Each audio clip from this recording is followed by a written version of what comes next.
सुदामा जी का मित्र आया है और सुदामा जी ये नहीं कि अनपढ़, उस समय की सबसे बड़ी यूनिवर्सिटी सांदीपनि यूनिवर्सिटी, उनके स्टूडेंट हैं वो, जिनमें भगवान श्री कृष्ण पढ़े हैं। उसमें तो ये नहीं कि गुण नहीं है। अब क्या हुआ, एक बार उनका दूसरा कोई मित्र आया मिलने घर में, देखा जब हालात कि घर में तो खाने के लिए बराबर रोटी भी नहीं, मित्र को बड़ा गुस्सा तरस आया। वो कहता है ये इतना बड़ा कवि है, सुदामा बहुत बड़े कवि हैं, ये इतना बड़ा कवि है, अगर चाहे तो राज कवि बन सकता है, पर मौका नहीं मिल रहा। कहता चलो मेरी जान पहचान है राजे के साथ, मैं इसे ले जाता हूं। राजा को कहा, राजा से अपॉइंटमेंट ली, कवि एक बहुत बढ़िया है, अगर उसे कुछ मिल जाए तो कहता कोई बात नहीं, लेके आओ। सुदामा को जैसे तैसे समझाया, लेके गया। अब राजा जो होते हैं वो क्या चाहते हैं, नोट करो मार दे, तो कहते जब ढोली ढोल बजा रहा है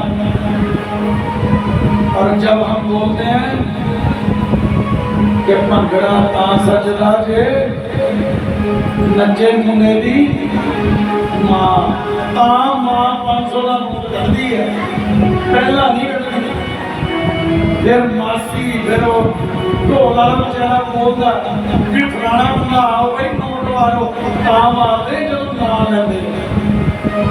पीछे कारण क्या है, पीछे कारण क्या है, ना बुलाया बुलाएगा तो राजा को क्या है, राजा किसका भूखा है, स्तुति का भूखा है, नाम का भूखा है। अब सुदामा जी को ले जाया गया दरबार में, कहा कि सुदामा के मित्र ने कहा, कहता थोड़ी बहुत राजा की प्रशंसा कर देना, कहना राजा बड़ा दयावान है, बड़ा खुश मिजाज है, अनाउंस करोगे तो राजा तुम्हें गिफ्ट देगा। सुदामा कहते हैं नाम फंस गए। अब जैसे ही सुदामा ने ध्यान धरा, राजा ने कहा गाओ, और सुदामा गाने लगे कि मेरे सिर पर रख बनवारी, अपने ये दोनों हाथ, देना हो तो दीजिए जन्म जन्म का साथ, देना हो दीजिए जन्म जन्म। सिर भरे दो आया, मेरे सिर भरे दो आया, अपने यो दोनों हाथ, देना हो तो दीजिए जन्म जन्म का साथ, देना हो तो दीजिए जन्म जन्म का साथ। देने वाले श्याम धनी से धन दौलत चाहे, देने वाले श्याम धन दौलत का मांगे, मांगना हो तो अपने प्रभु से श्याम सत मांगे, मांगना हो तो देना वाले सत का मांगे। मेरे जीवन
अब सुदामा जी ने जैसे ही राजा दूसरा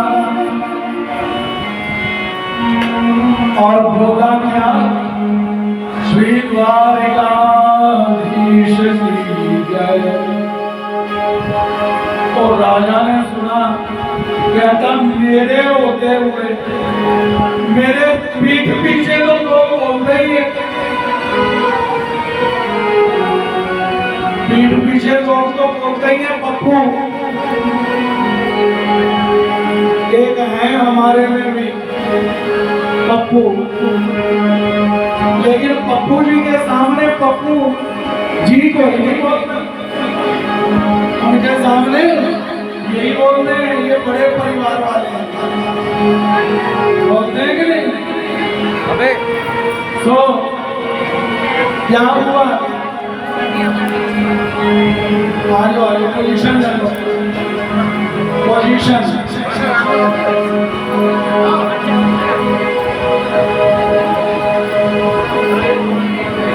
अब हुआ क्या, कुर्सी भी होगी, कुर्सी नीचे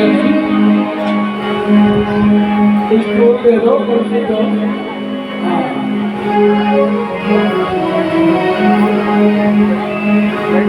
अरे गुप्ता जी का हाथ जा रहा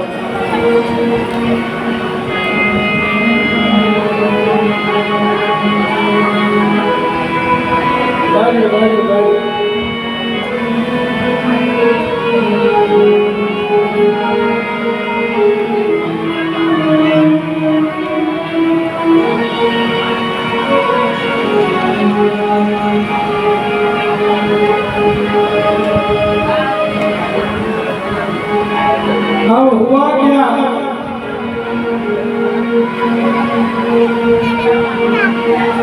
कि दूसरे राजे के सामने अगर आप दूसरे राजे की बात करो तो उसको क्या होगा, गुस्सा आएगा। वो कहता मैं मेरे सामने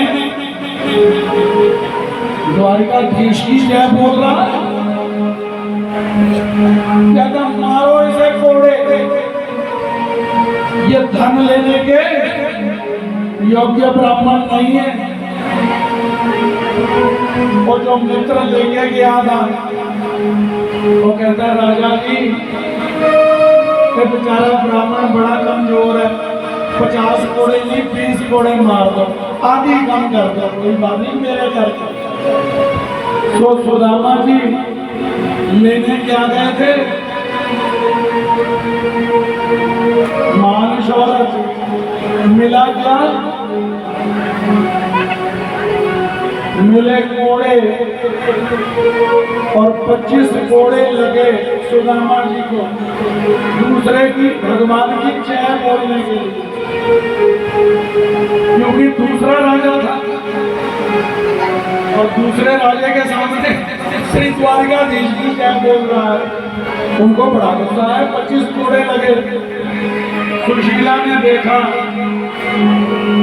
और सुशीला कहती है अगर श्री द्वारिकाधीश की इतनी जय बोलते हो तो कभी मिले हो? जाओ, अगर द्वारिकाधीश इतने बड़े हैं तो उनके मिल के तो आओ। सुदामा जी कहते हैं हाँ मिल के आते हैं। अब और मिले तो कहते हैं कि इन घर होते हैं जिन घरों में बिना गिफ्ट नहीं जाना चाहिए। पहला, अपने इष्ट को, गुरु को मिलो तो खाली हाथ नहीं मिलना चाहिए। दूसरा, बेटी के घर जाना हो तो कभी खाली हाथ नहीं जाना चाहिए। और तीसरा, अपने दोस्त को मिलना हो तो खाली कुछ ना कुछ गिफ्ट दोगे तो दोस्त भी कहते मेरे पास तो है ही नहीं, क्यों क्या? सुशीला कहती चिंता मत करो, मैं तुम्हें देती हूँ। द्वारिकाधीश को दे, तो द्वारिकाधीश को देने के लिए सुशीला ने क्या किया? सुशीला जो है वो दिमाग की परफेक्ट है। वो कहती है जानती हूँ ये सुदामा है, ये मेरा पति बोलेगा नहीं। अगर सुशीला चाहती तो एक घर से ही सब कुछ ला सकती है, लेकिन सुशीला ने क्या किया? 4 घर के चावल इकट्ठा किए। वो कहती ये नहीं बोलेगा, लेकिन जिसको देगा वो जान जाएगा कि बेचारे के पास चावल भी अपने नहीं है, कि चावल भी 4 घर के बांटे हुए हैं। तो पोटली बांध के सुदामा को भेजा था, जाओ अपने मित्र को मिल के आओ। अब सुदामा निकले। श्री द्वारिकानाथ की जय, श्री द्वारिकानाथ की जय करते हुए पहुंचे। भूख लगती है जिंदगी आबादी को न भोजन मिला न पानी मिला। अब सुदामा कहते हैं भूख लगती है, प्यास लगती है, प्रभु पहुंचूंगा कि नहीं पहुंचूंगा अब तो ये भी पता नहीं। और प्रभु ने कह रखा है अगर मेरे लिए तुम भूखे रहोगे ना मेरे मार्ग पर चलते हुए, तो याद रखना तुम्हें भूखा नहीं मरने दूंगा, मैं खुद ही आ जाऊंगा। तो क्या हुआ? भगवान ने देखा और तीसरे दिन ही भगवान ने सुदामा को रात को सोए हुए को उठाया और विज्ञान शक्ति से द्वारिका पहुंचा दिया। अब सुबह सुदामा जी जब उठे तो क्या देखते? ये तो महल खड़े और सुदामा जी की भेंट किनसे हो गई? द्वारपालों से। और सुदामा जी कहते हैं, पूछते हैं द्वारपालों से, कहते हैं भैया ये कौन सी नगरी है? तो बोले तेरे को पता नहीं, ये द्वारिका है। अच्छा द्वारिका है, यहाँ के राजा कौन है? तो बोले यहाँ के राजा हैं श्री द्वारिकाधीश। अच्छा, ये जो तुम्हारे द्वारका ये मेरे मित्र हैं। और बोले मित्र, द्वारपाल कहते हैं हाँ, हमारे भगवान के भी पेट ढीले और भगवान के जो मित्र हैं उनके भी पेट ढीले। वाकई वही तुम ही हो सकते हो। बोले कौन हो, नाम क्या है? तो बोले कि चाहिए उन्हें कहिए कि बुलावत है उनको सुदामा। जाकर के कहो कि द्वार पर सुदामा है, और द्वार पर सुदामा द्वार पर गए, प्रभु भोजन पा रहे हैं और कहते हैं कि प्रभु द्वार पर एक निर्धन ब्राह्मण बैठा है और बतावत अपनो नाम सुदामा। जैसे ही सुदामा सुनी, श्री द्वारकाधीश उठ करके भागे। देखो देखो ये गरीबी, ये गरीबी का कृष्ण के दर पे विश्वास लेके आया। मेरे बचपन का यार मेरा शाम, यही सोच कर मैं आस करके आया। ला ला ला ला ला ला ला ला ला ला।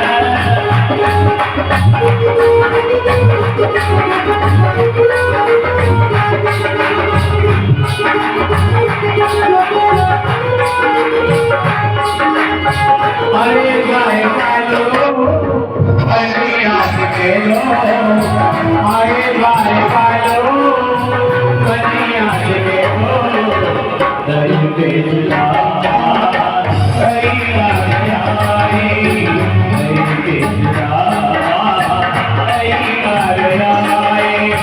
भटकते भटकते न जाने कहाँ से, भटकते भटकते न जाने कहाँ से, हमारे महल के कई बार गया है, हमारे महल के कई बार गया।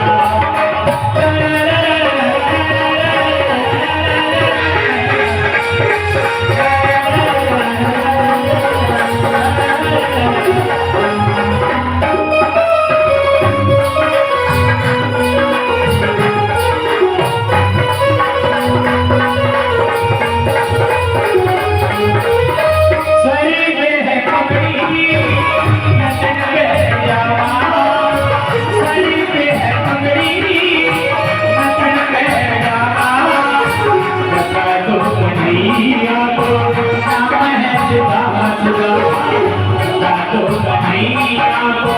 नाम है जुदा। सर पे है पगड़ी, नगन पे जावा, बता दो कन्हैया को नाम है जुदा।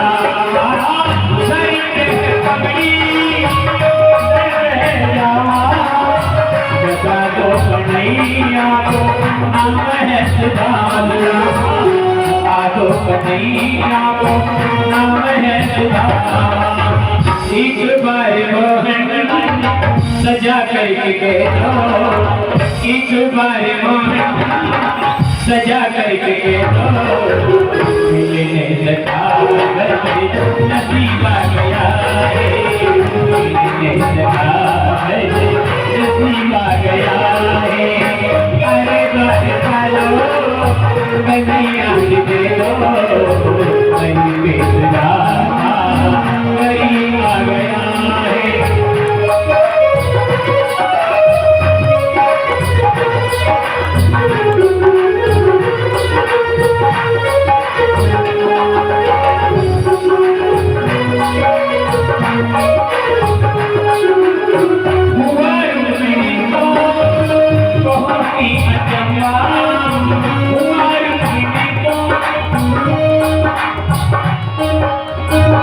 हुआ रुक्मिणी को बहुत ही अचंभा, हुआ रुक्मिणी को बहुत ही अचंभा।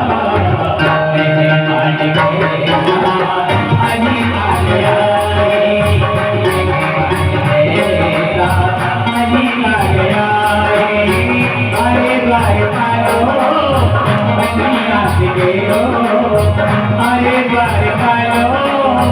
कन्हैया देखे तो करीब आ गया है,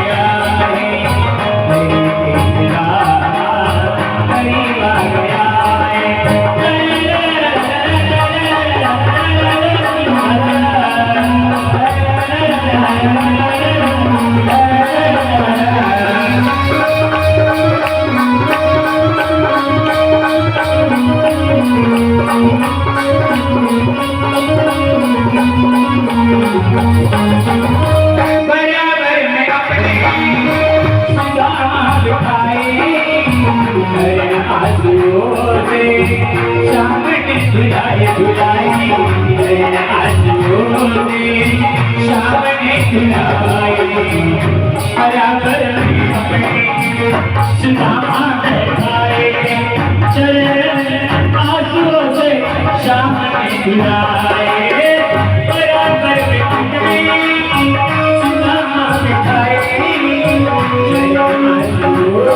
आ गया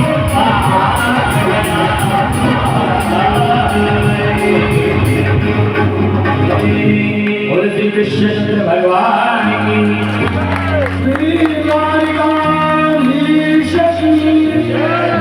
और इस तरह से सुदामा जिस समय प्रभु ने नाम सुना सो प्रभु अपने सिंहासन से नंगे पर दौड़े। देख सुदामा की दीन दशा करुणा करके करुणा पाय पखारन को जल नहीं, नैनन के जल से भगवान ने सुदामा का सत्कार किया और अब दोनों मित्र के रूप देखा, ऐश्वर्य देखा और प्रभु ने सुदामा को कहा कि सुदामा अभी भी बहुत शर्मीले हो। सुदामा स्वभाव में शर्मीला है। कहा शादी विधि बनाई कि नहीं, थोड़ा मूड चेंज किया। सुदामा जी कहते हैं हाँ शादी तो हो गई, करना नहीं चाहते थे लेकिन घर वालों ने करवा दी। क्या नाम है भाभी का? बोले नाम है सुशीला। 4 बालक की। भगवान कहते हैं देख ले, वैसे कहता है मित्र लेकिन शादी पे तो बुलाया ही। सुदामा कहते मेरी छोड़ो, तुम्हारी शादी हुई कि नहीं? भगवान कहते हैं हाँ हमारी भी कोई नहीं।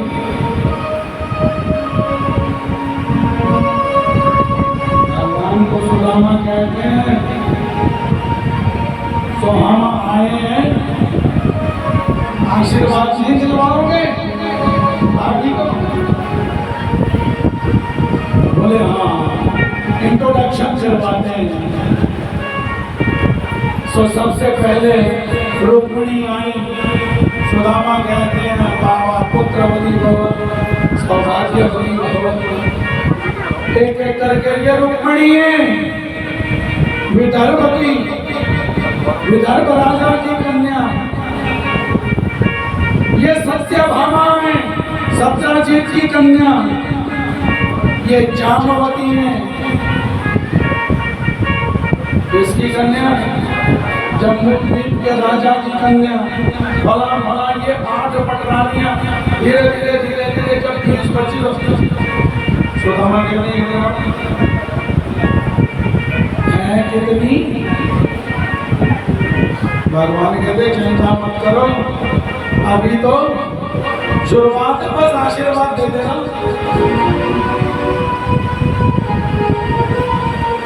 50-60 देंगे और कितनी, भगवान कहते हैं बताई देंगे। भगवान कहते हैं 16,100 पत्नियां हैं। सुदामा आशीर्वाद देने नहीं रात गुजरेगी।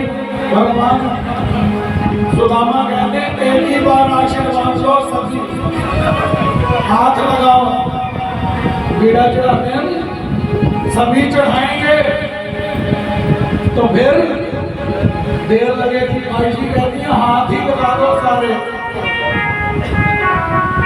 सो सुदामा कहते हैं द्वारिकाधीश एक ही बार तुम्हें ही झुको, हम तुम्हें ही आशीर्वाद देते हैं। सबको आशीर्वाद हो गए। ये किसमें ताकत है? ये भक्त में ही ताकत है। सो आगे चल करके रात्रि के समय भगवान कहते हैं कि भाभी ने भेजा क्या है? सुदामा छिपा रहे हैं कि इतनी बढ़िया बढ़िया चीजें खाते हैं, ये चावल क्या काम है? नहीं कुछ नहीं कुछ नहीं। सो द्वारिकाधीश ने टोकरी स्वयं ही छीनी और पहली मुट्ठी प्रभु ने ग्रहण करी तो लौकिक का सारा वैभव सुदामा को प्रदान कर दिया। दूसरी मुट्ठी ग्रहण करी तो तीनों लोगों का वैभव भगवान ने उसे सुदामा को संपन्न कर दिया। तीसरी मुट्ठी जैसे ही प्रभु ग्रहण करने लगे, रुक्मिणी जी ने भगवान का हाथ रोक लिया। भगवान को कह दिया प्रभु तुम तो सभी कुछ देने के लिए तैयार हो। और तीसरी मुट्ठी रुक्मिणी ने रोक ली और इस तरह से सुदामा कितने दिन रुके? 7 दिन रुके।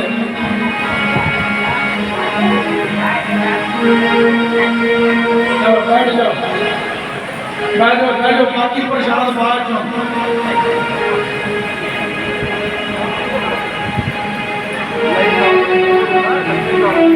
अब हुआ क्या कि सुदामा 7 दिन वहां रुके। 1 हफ्ता श्रीमद् भागवत कहती है। और 1 हफ्ता रुकने के बाद अब सुदामा कहते हैं कि द्वारिकाधीश अब मुझे जाने की इजाजत दो। सुखदेव कहते हैं राजन, ना सुदामा ने प्रभु को कहा और ना ही श्री द्वारिकाधीश ने सुदामा को कुछ दिया। जाते समय जब सुदामा जाने लगे तो द्वारिकाधीश ने क्या किया? जो सुदामा को बढ़िया कपड़े भी पहनाए थे वो भी उतरवा लिए।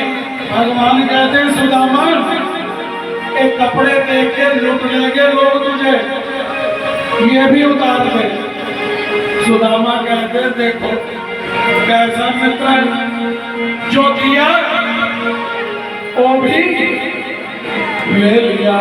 और सुदामा कहते हैं अच्छा किया जो मुझसे ले लिया। और द्वारिका से जब पहुंचे, जब अपने घर, तो क्या देखते हैं? कंचन महल खड़े, यहाँ थी मेरी छोटी झोपड़िया। कंचन महल खड़े, अरे यहाँ तो मेरा घर था, कहीं मेरे घर पे कब्जा तो नहीं कर लिया लोगों ने? सुदामा चला गया तो कोई आएगा ही नहीं। और भीतर देखा तो सुशीला निकली। वो कहती हैं कि ये सब वैभव किसने दे दिए? द्वारिकाधीश ने दिए। आइए हमारे घर, ये हमारा घर है। लेकिन सुदामा कहते हैं ये हमारा नहीं, ये तुम्हारा घर है। इनका, सुशीला का। कहा ये द्वारिकाधीश हैं, तुमने वो वस्तु दी और मन में संकल्प किया क्या कि हमें श्री द्वारिकाधीश कुछ दे देंगे।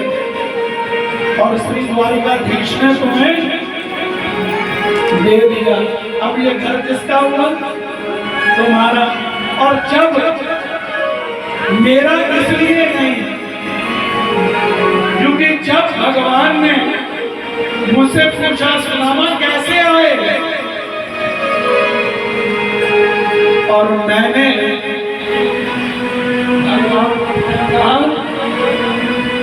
अयम ही परम लाभो कृष्ण दर्शन लाभ। श्री द्वारिकाधीश, मुझे तुमसे मिलने की इच्छा थी, बस तुम्हारे को मिलने की इच्छा मुझे ले आई। तुम्हारे दर्शन हो गए, सब कुछ पा लिया। और मेरे लिए ये वस्तुएं मैंने नहीं रखी, बस मेरा मन प्रभु को पाके संतुष्ट हो गया। और कहते हैं कि सुदामा एक कुटिया में रह करके भजन किया उन्होंने अपने सारी जिंदगी, लेकिन उन भोगों को स्वीकार नहीं किया। सुखदेव राजा परीक्षित को कहते हैं कि देखो दानी हो तो ऐसा हो, अगर देने पे आए तो इतना कुछ दे लिया कि अपना आप भी देने लगे। और उधर सुदामा मित्र देखिए, भक्त, कि भक्त ऐसा कि जो कहे कि नहीं, ये जो कुछ भी है इनका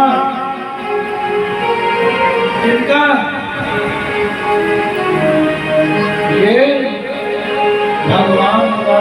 तो हमें क्या कहना चाहिए? कहने दुख वीना देवी दाता तेन भूल जावा।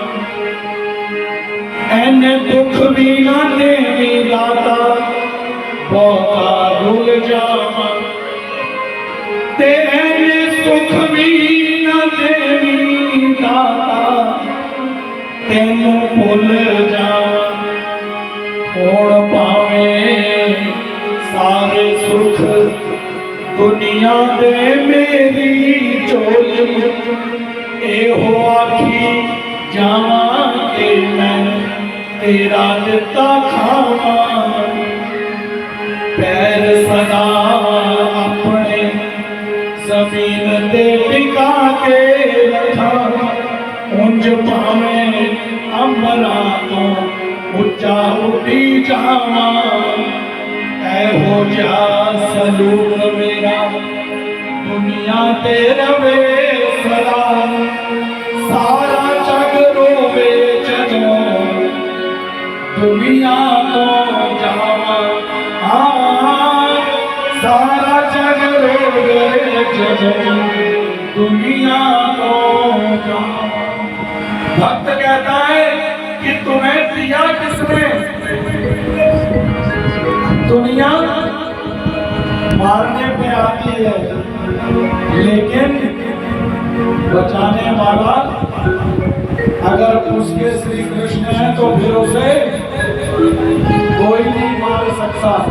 सुखदेव जी कहते हैं राजन, मैंने इस तरह से तुम्हें ये 7 दिन उन भगवान की कथा सुनाई। जब तुम पहले दिन मेरे पास आए थे तो पहले दिन तुम मेरे पास आए क्यों थे? परीक्षित जी सुखदेव जी के पास करने क्या गए? इस वजह से कि मेरी मौत होने वाली है, 7 दिनों में मर जाने वाला हूं। तो क्या है? दारू। तुम आए थे मौत की घर से। अब ये बताओ कि ये श्री कृष्ण कथा में तुम्हारा वो डर खत्म किया कि नहीं किया? मैंने दवाई दी, वो दवाई काम आई कि नहीं? परीक्षित कहते हैं गुरुजी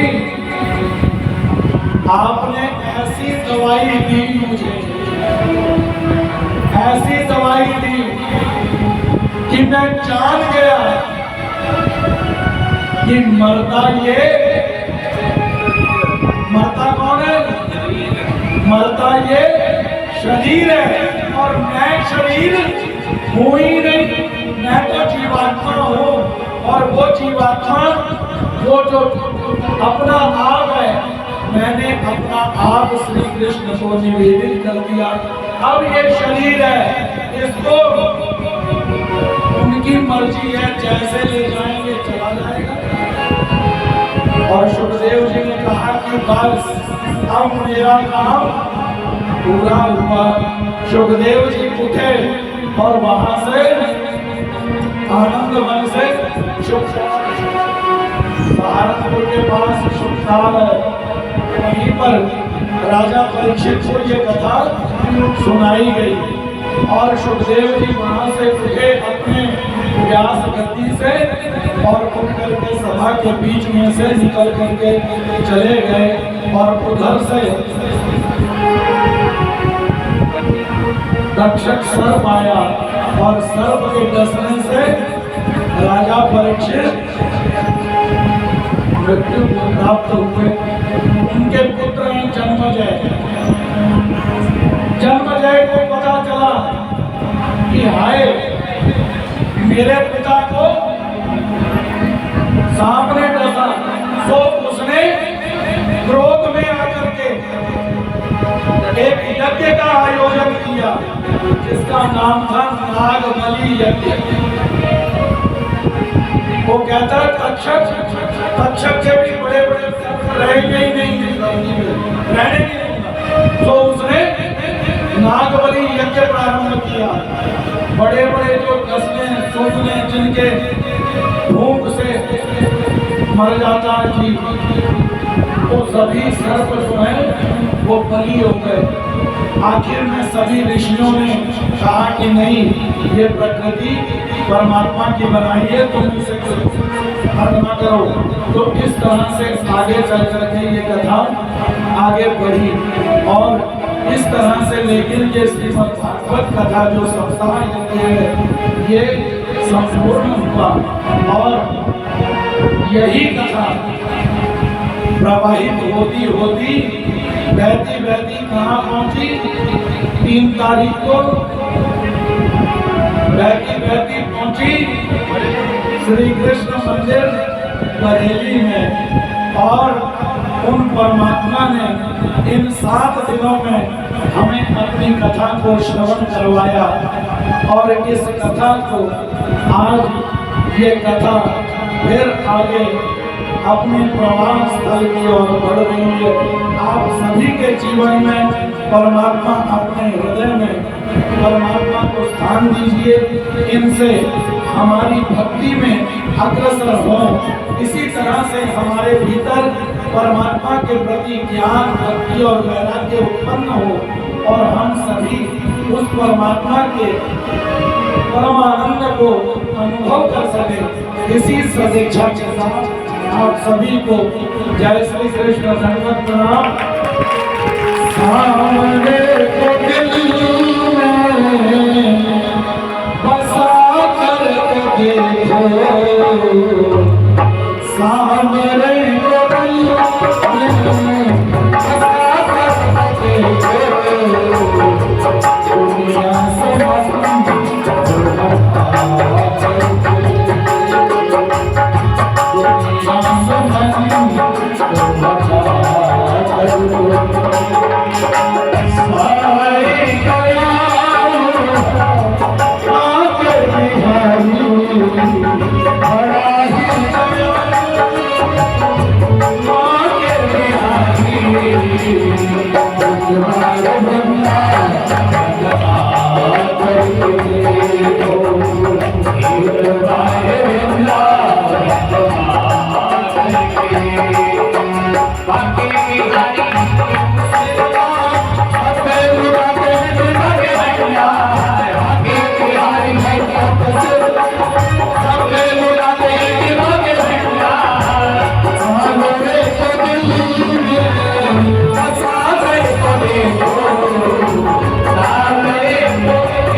श्री बाई जी का भी बहुत बहुत आभार कि हम सभी को बाई जी ने श्रीमद् भागवत कथा का रसपान करवाने के लिए बाई जी निमित्त हुई।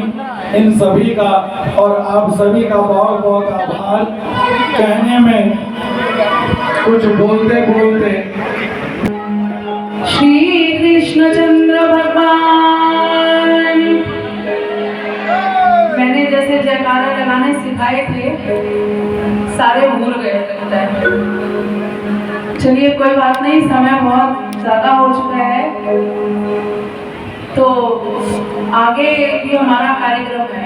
वासुदेव लक्ष्मी पापी के भी हो, सत्य समागम ब्रह्म कथा तुलसी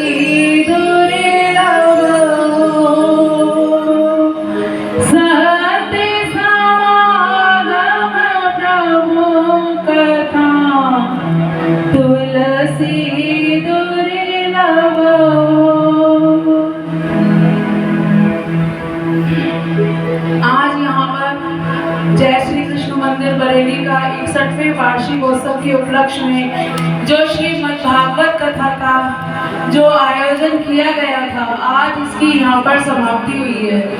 तो बड़े सौभाग्य की बात है कि इस समय हमारे यहाँ महाराष्ट्राधिकरण परम पूजनीय परम महान आचार्य प्रवर श्री बाबा जी नांदेड़ से आए हुए श्री बाबा जी यहाँ उपस्थित हैं। उसके बाद जिनको आप 7 दिनों से लगातार सुन रहे हैं, जिन्होंने यहाँ पर श्री कृष्ण कथा श्रीमद् भागवत जिसको बोलेंगे महापुराण, उसकी कथा जिन्होंने आप सभी को श्रवण कराई है, जिनका उपकार हम लोग पूरी जिंदगी नहीं उतार सकते। तो ऐसे ही जालंधर निवासी परम पूजनीय परम आदरणीय श्री प्रातः स्मरणीय श्रद्धेय भगवताचार्य श्री बाबा जी, उनको प्रणाम करते हुए यहाँ पर उपस्थित, मैं ज़्यादा लंबा बोलूँगी तो समय कम है, कि यहाँ उपस्थित कनाशी से आए हुए बाबा जी, वृंदावन से आए हुए बाबा जी, कुरुक्षेत्र से आए हुए बाबा जी, जम्मू से आए हुए बाबा जी व कुरुक्षेत्र से आई हुई बाई जी व जितने भी संत महंत तपस्विनी बाइयाँ यहाँ उपस्थित हैं, सबको दंडवत प्रणाम करती हूँ।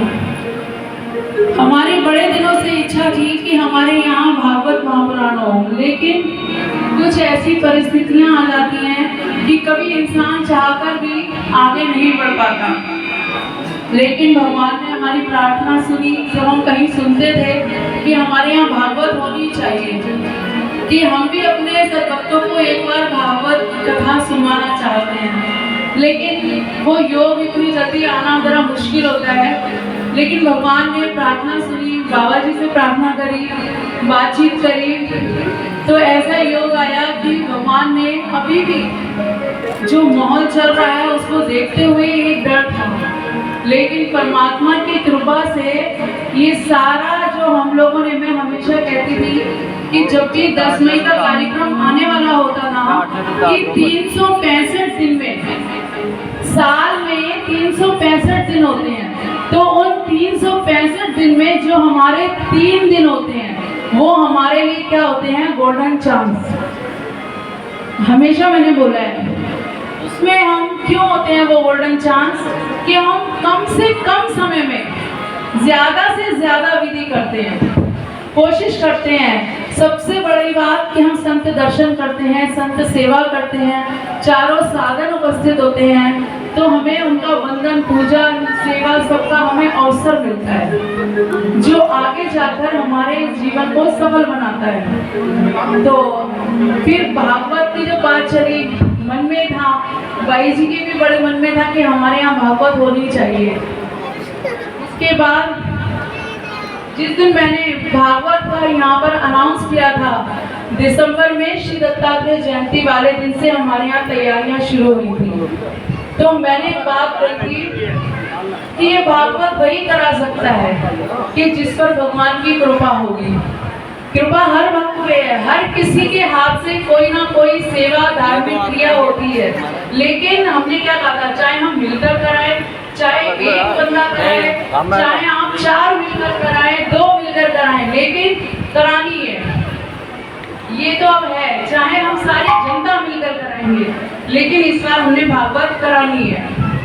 तो सबसे बड़ी बात, बाबा जी का तो उपकार है ही है हमारे ऊपर, भगवान की कृपा है, लेकिन सब भक्तों ने जो हमारा इन 7 दिनों में इतना सहयोग दिया, साथ दिया, और जिन्होंने ये भागवत करवाई है। मैंने एक बात कही थी, कई बार बोलती हूँ कि जब हम कोई शुभ कर्म करने जाते हैं तो हमें ज़्यादा सोचना नहीं चाहिए। अगर हम सोचते हैं तो क्या होता है, जो हमारा शुभ कर्म करने का समय होता है ना, वो थोड़ा थोड़ा आगे बढ़ता है। उससे कई बार ऐसी स्थिति आ जाती है कि वो समय टल जाता है। लेकिन अगर हम कोई गलत कार्य करने जा रहे हैं, हमें मालूम है कि ये गलत है, हमारी आत्मा हमें बताती है, हमारा मन हमें बताता है, तो उसके लिए हमें 100 बार सोचना चाहिए। क्यों सोचना चाहिए? क्योंकि हो सकता है वो गलत कार्य हमारे हाथ से छूट जाए, वो समय टल जाए और कोई ऐसा दोष हमारे हाथ से ना करे। तो जिस दिन मैंने ये भागवत का अनाउंस किया था, मात्र 1 घंटे में, अभी आरती भी नहीं हुई थी, मैं पीछे भी नहीं गई थी, जिन्होंने इस चीज़ का आयोजन किया है, शर्मा परिवार, दर्शा बैठी है यहाँ पे मेरे पास आई, वो और उसके हस्बैंड। भाई जी, आप किसी की भागवत नहीं रखेंगे, भागवत का पूरा हमारे पूरे परिवार की तरफ से है। मतलब मात्र 1 घंटे में। बात ये नहीं है कि मैं उन्हें हाईलाइट कर रही हूँ, मगर ये कह रही हूँ कि सुनने का, समझने का क्या प्रभाव पड़ता है। सबने मिलकर, पूरी फैमिली ने मिलकर जो ये भागवत करी है, और इसके बाद इसका प्लस पॉइंट क्या था कि उन्होंने एक शर्त रखी थी कि भाई जी हमारा नाम सामने नहीं आना चाहिए, कुछ भी हो जाए हमने गुप्त करनी है, किसी को पता ना चले कि भागवत किसकी है। हम लोग के चक्कर में मैंने कहा गुप्त दान बहुत अच्छा दान है, बहुत बढ़िया, कि हम कोई शो ऑफ नहीं, कोई दिखावा नहीं, कुछ नहीं। लेकिन यहाँ पर गुप्त का अर्थ थोड़ा सा दूसरा पड़ रहा था। फिर पहले तो हमने हाँ करी, फिर हमने उनको बोला कि गुप्त दान ठीक है आप कर रहे हैं, लेकिन भागवत में आपके हाथ से बाबा जी का पूजन होगा, भागवत का पूजन होगा। वो कह रहे भाई जी आप करो, किसी से करो। मैंने कहा आप सामने बैठे हो, इतनी बड़ी विधि आपको प्राप्त हो रही है, तो आप खुद सामने आओ। हमारे कहने पर उन्होंने अपना ये जो नाम है वो उन्होंने आगे किया, वरना उनकी इच्छा थी कि हम पीछे रह कर करें। मतलब बहुत अच्छी बात है। मैंने पहले भी संडे को एक बार बोला था कि फल अच्छे तभी लगेंगे जब बीज अच्छा होगा। तो शर्मा परिवार में शशि आंटी, जैसी उनके श्रद्धा भाव भक्ति, ऐसे ही उनके बच्चे, और ऐसे ही उनके बच्चों के भी बच्चे। सबसे बड़ी बात है हमारा जो बीज होता है ना, जड़, वो अच्छी होनी चाहिए, तभी हमारे बच्चे आगे उन्नति कर सकते हैं, चाहे वो समाज हो, धर्म हो, कुछ भी हो। तो आज मैं ज़्यादा और समय नहीं लूँगी, बाबा जी सब सामने बड़े संत मंत बैठे हैं, लेकिन 2 शब्द बोलना बहुत ज़रूरी था। तो अगर मैंने कहने में कुछ गलत कह दिया हो तो मैं आप सभी से क्षमा प्रार्थी हूँ। इतना कहते हुए, और सबसे बड़ी बात, जो बीच में कुछ ऐसी दिक्कतें आ रही थी, आप आजकल का माहौल देख रहे हो जो चल रहा है या कुछ, लेकिन भगवान से यही प्रार्थना कर रहे थे कि भगवान ये बड़े अच्छे ढंग से जो हमने ये बीड़ा उठाया है ये बड़े अच्छे ढंग से भगवान इसको संपन्न करें। तो परमात्मा ने प्रार्थना सुनी। तो सभी भक्तों के साथ साथ सबसे बड़ी जो शर्मा परिवार, उन सबको हम मंदिर निवासी और सब भक्त जनता की तरफ से शर्मा परिवार को बहुत बहुत बधाई हो। और भगवान के चरणों में यही प्रार्थना है कि भगवान दिनों दिन उनके हाथ से ऐसी ही क्रियाएं करवाते रहे। तो इतना कहते हुए और बाबा जी का बहुत बहुत धन्यवाद सारी बरेली निवासी सारी जनता की तरफ से, मंदिर वासियों की तरफ से, जलंधर से आए हुए परम पूजनीय परम महंत आचार्य प्रवर भगवताचार्य बड़े बाबा जी के बहुत बहुत धन्यवाद आभार करते हुए 2 शब्द समाप्त करती हूँ। बोलो श्री कृष्ण भगवान की। और एक सूचना देनी है, आज शाम को 6 बजे नांदेड़ से आई हुई पूजा जो परम पूजनीय परम आदरणीय आचार्य प्रवर बाबा जी नांदेड़ से बड़े बाबा जी लेकर आए हैं, शाम को 6 बजे करवाई जाएगी। आप लोग कृपया समय से उपस्थित हो। जय श्री कृष्ण। धन्यवाद। आरती कुंज विहारे की गिरिधर कृष्ण मुरारी। आरती गिरिधारी की जय बोलो कृष्ण मुरारी। चले में जयंती बाला बजाए मुझे बाला। कानों में झलकती मटक, कानों में झलकती मटक, अंध के अंध विहारी गिरिधर